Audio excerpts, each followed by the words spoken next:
Hello students, कैसे हैं आप सब लोग। जैसा कि आप सब लोग जानते हैं, कोरोना महामारी का काल चल रहा है और इस महामारी के काल में हमारा देश ही नहीं बल्कि समूचा विश्व इस वक्त लॉकडाउन में है। हमारा देश भी लॉकडाउन से जूझ रहा है। ऐसे में आप सब बच्चों की पढ़ाई का नुकसान न हो, इसलिए प्रदेश सरकार द्वारा 20 अप्रैल से आपकी ऑनलाइन क्लासेस शुरू कर दी गई हैं। इन क्लासेस में मैं आपको चित्रकला आलेखन विषय पढ़ा रहा हूँ। कई वीडियोस में डाल चुका हूँ। अब मैं आपको आज इस वीडियो के माध्यम से एक बार पुनः आपको चित्रकला आलेखन विषय के पाठ्यक्रम के बारे में समझाऊंगा। वैसे बच्चों, मैंने आपको पहले भी चित्रकला आलेखन के सिलेबस के बारे में बताया था जब हमारी क्लासेस शुरू हुई थी 20 अप्रैल से। आज मैं आपको एक बार पुनः बता रहा हूँ क्योंकि अब हमारे ऑनलाइन ग्रुप में बहुत सारे बच्चे जुड़े हैं, तो उनकी समझ आ जाए इसलिए मैं दोबारा से बता रहा हूँ आपको चित्रकला आलेखन का सिलेबस। ध्यान से देखिए बच्चों, उत्तर प्रदेश माध्यमिक शिक्षा परिषद का ये चित्रकला आलेखन का पेपर 100 नंबर का आएगा। यह पेपर 3 खंडों में विभक्त होगा। प्रथम खंड क अनिवार्य करना होता है, यह 10 नंबर का खंड होता है। इस खंड क में 10 वस्तुनिष्ठ प्रश्न आते हैं जो भारतीय चित्रकला इतिहास और चित्रकला तकनीक से संबंधित होते हैं। इस खंड क में सभी प्रश्न 1-1 नंबर के होते हैं और 10 प्रश्न होते हैं। आपको स्क्रीन पर दिखाई दे रहे होंगे बहुविकल्पीय प्रश्न, जिनके लिए मैं अलग से आपको वीडियो बना करके और PDF के द्वारा मैं पढ़ा भी रहा हूँ, ग्रुप में समझाऊंगा। वस्तुनिष्ठ प्रश्नों के प्रथम खंड के बाद दूसरा खंड ख होता है जो आलेखन पर आधारित होता है। इसमें 2 प्रश्न आते हैं। उन दोनों में से कोई एक प्रश्न आपको करना होता है और इसमें आपको आलेखन बनाना होता है। यह आलेखन 60 अंकों का होता है। 60 मार्क्स के लिए यह आलेखन आपको बनाना होता है। इसलिए आप खुद समझ लीजिए कि 100 नंबर में से 60 नंबर का प्रश्न है तो कितना महत्वपूर्ण होगा। बच्चों आगे देखिए, ये जो मेरा बनाया हुआ आप आलेखन स्क्रीन पर देख रहे हैं, ये किस प्रकार से मैंने बनाया है। बच्चों ये जो आलेखन आप देख रहे हैं, ये आलेखन मैंने 2 चरणों में बनाया है। इसके 2 YouTube वीडियो बनाए हैं। पहले वीडियो में इसको बना करके दिखाया गया है, देखिए, और उसके बाद दूसरे वीडियो में इसमें रंग भर करके दिखाए गए हैं। मछली पर आधारित मैं ये आलेखन बना रहा हूँ, आप ध्यान से इसको देखिएगा। इसके बाद मैं इसी आलेखन में रंग भर के दिखाऊंगा। इसके अलग से दोनों वीडियो मेरे YouTube चैनल पर मौजूद हैं और जो मैं आपकी ऑनलाइन कक्षा के ग्रुप में पहले भी पोस्ट कर चुका हूं और आपने उसे देख करके गृह कार्य भी किया है।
ये देखिए आलेखन पूर्ण हो चुका है। अब हम इसमें रंग भरेंगे। पोस्टर कलर मैं इसमें कैमल के भर रहा हूँ। यह रंग भरने आलेखन में सबसे आसान पड़ते हैं। देखिए, सबसे पहले मैं बैकग्राउंड कर ले रहा हूँ। ये आप हल्के आसमानी रंग की यहाँ मैं बैकग्राउंड कर रहा हूँ। आप इसे किसी भी रंग में कर सकते हैं। इसे हल्का पीला रंग में आप कर सकते हैं, या फिर आप इसे किसी गहरे रंग में भी इस बैकग्राउंड को कर सकते हैं। बच्चों, 60 अंकों के लिए यह प्रश्न बहुत महत्वपूर्ण होता है। ये मैं पहले भी आपको बता चुका हूँ।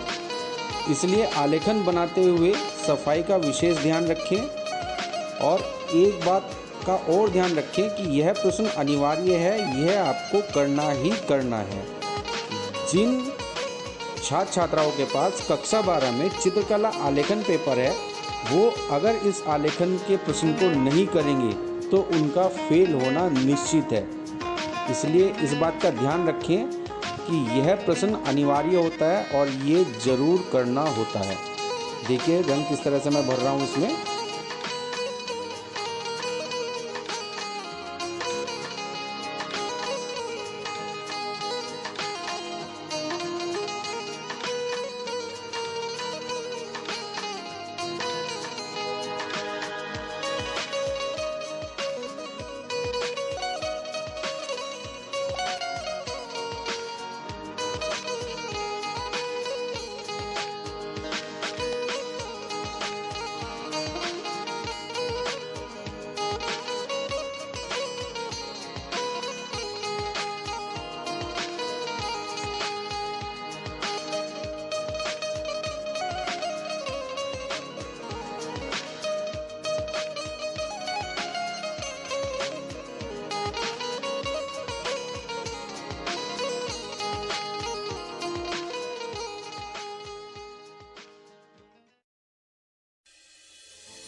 ये हमारा लेखन लगभग पूर्ण होने को है।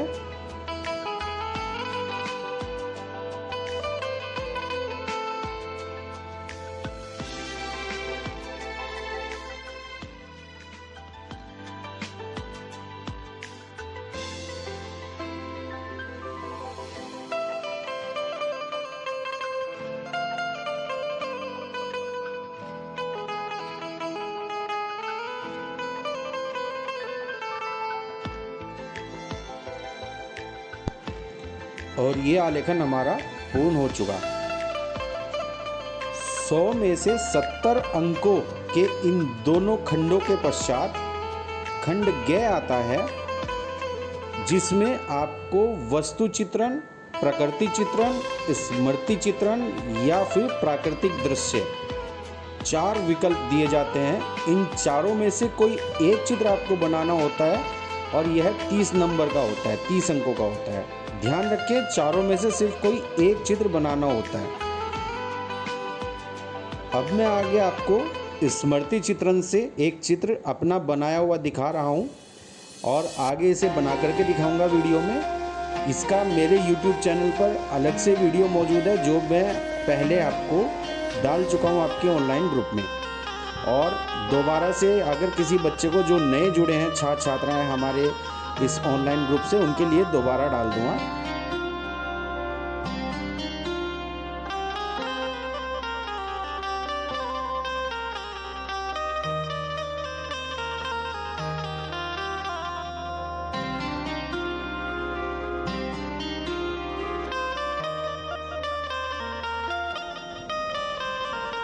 स्मृति चित्र बनाते वक्त ध्यान देने योग्य बात यह होती है कि स्मृति चित्रण में यंत्रों का प्रयोग वर्जित है। इसमें आप स्केल वगैरह का प्रयोग करके नाप जोख नहीं कर सकते।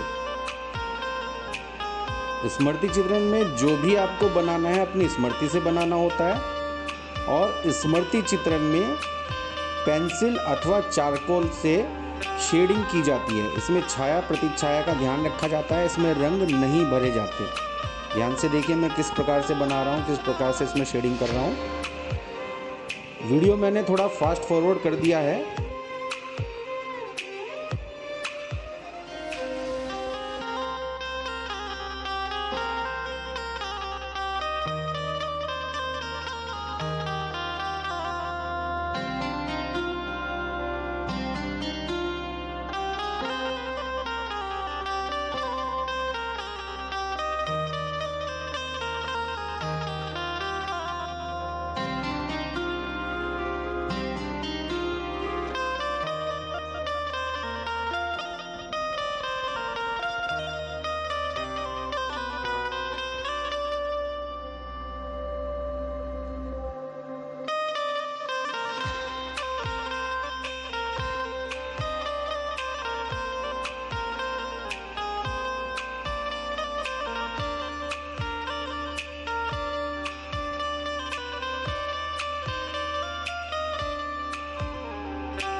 ये हमारा चित्र लगभग पूर्ण हो चुका है। बैकग्राउंड कर रहा हूँ अब मैं इसमें, देखिए ये कंप्लीट हो चुका है। बच्चों इसके बाद खंड ग में इसी के विकल्प में एक दूसरा प्रश्न आता है जिसे प्रकृति चित्रण, नेचर अथवा पुष्प चित्रण भी कहते हैं। इसमें आपको पुष्प बनाने होते हैं अपनी प्राकृतिक अवस्था में जैसे वो हैं, वो आपको दिए जाते हैं बोर्ड की परीक्षा में पुष्प जो हैं, और वो पुष्प आपको आपके सामने रखा जाता है और वो आपको देख करके वैसा ही बनाना होता है और उसमें रंग भरना होता है। यहाँ पर मैं आपको एक बहुत प्रसिद्ध पुष्प पीले कनेर को बना करके उसमें रंग भर करके दिखा रहा हूँ। यह अक्सर आ जाया करता है, यह हर दूसरे वर्ष यह पुष्प आता है, पीले कनेर का पुष्प 12वीं क्लास में। ये मैं इसमें आपको रंग भर करके दिखा रहा हूँ, देखिए ध्यान से। बच्चों यहाँ ध्यान देने योग्य बात यह है कि आप स्मृति चित्रण और पुष्प चित्रण में से कोई एक ही प्रश्न करेंगे। यदि आपने दोनों कर दिए तो एक पर आपको अंक नहीं मिलेंगे, क्योंकि ये दोनों ही खंड ग में आते हैं और ये दोनों एक दूसरे के विकल्प में आते हैं। या तो आप स्मृति चित्रण बनाइए या फिर आप पुष्प चित्रण बनाइए। अगर आप ऐसा करते हैं कि आप आलेखन न बना करके एक स्मृति चित्रण का प्रश्न कर देते हैं और एक पुष्प चित्रण का प्रश्न कर देते हैं, तो ये आप अपने पैरों पर कुल्हाड़ी मारने जैसा कार्य कर रहे हैं, क्योंकि इन दोनों में से एक ही प्रश्न चेक किया जाएगा। ये दोनों 30 नंबर के प्रश्न हैं। या तो आप स्मृति चित्रण बनाइएगा या फिर आप पुष्प चित्रण बनाइएगा। बच्चों इसका मतलब समझे आप। सबसे पहले आपको खंड क में वस्तुनिष्ठ प्रश्न करने हैं 10 जो अनिवार्य हैं। उसके बाद खंड ख में आपको आलेखन बनाना है जो कि अनिवार्य है। उसके बाद खंड ग में आपको 4 विकल्प दिए जाएंगे, उनमें से आपको एक विकल्प करना है। उन चारों विकल्पों में से 2 विकल्प मैं आपको यहाँ बता चुका हूँ, पहले स्मृति चित्रण और अब पुष्प चित्रण।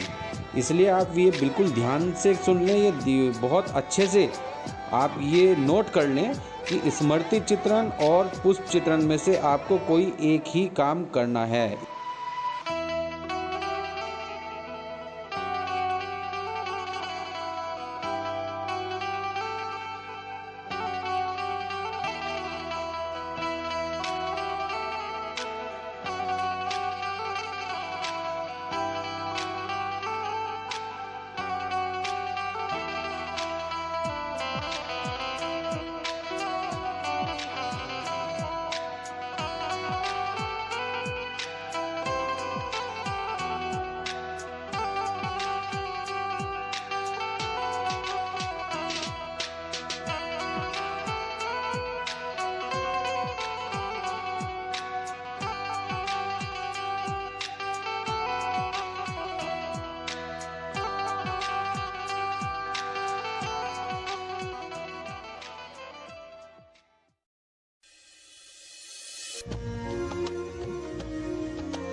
बच्चों, पुष्प चित्रण जो है मैं वाटर कलर से बना रहा हूँ। आपने देखा होगा आलेखन जो बनाया जाता है वो पोस्टर कलर से बनाया जाता है और पुष्प जो बनाया जाता है वो वाटर कलर से बनाया जाता है। वाटर कलर ट्यूब्स या केक्स में आते हैं और पोस्टर कलर शीशी में आते हैं। दोनों ही पानी से बनाए जाते हैं, दोनों ही रंग जो है पानी से भरे जाते हैं। देखिए मैं किस तरीके से, ये फूल हमारा पूरा हो चुका है लगभग पीले कनेर का, किस तरीके से इसमें टचअप कर रहा हूँ, फाइनल टचअप लगा रहा हूँ इसमें। ये हमारा पुष्प चित्रण समाप्त हो गया। इसके बाद जल्दी से आप एक और बहुत महत्वपूर्ण प्रश्न जो कि अक्सर स्मृति चित्रण में आ जाता है, कप प्लेट। बहुत आसान है, बहुत ही ज़्यादा आता है यह प्रश्न आपके बोर्ड परीक्षा में। इसको भी देख लीजिए एक बार, ये मेरा बनाया हुआ वीडियो है, यूट्यूब चैनल पर मौजूद है मेरे अलग से। देखिए किस तरह से मैं बना रहा हूँ कप प्लेट।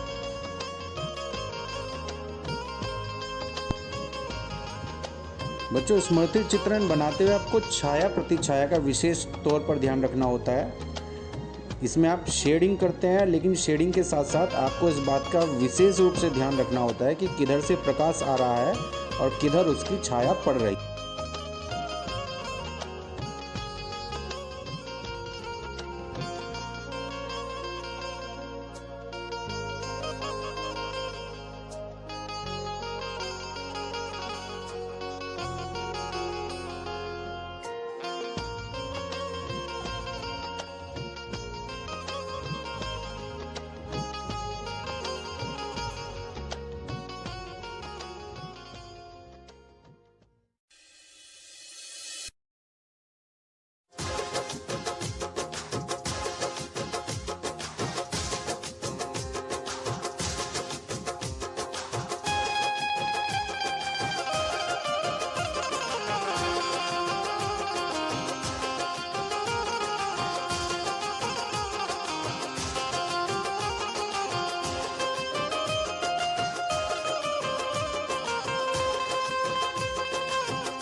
तो ये था हमारा चित्रकला आलेखन विषय का सिलेबस।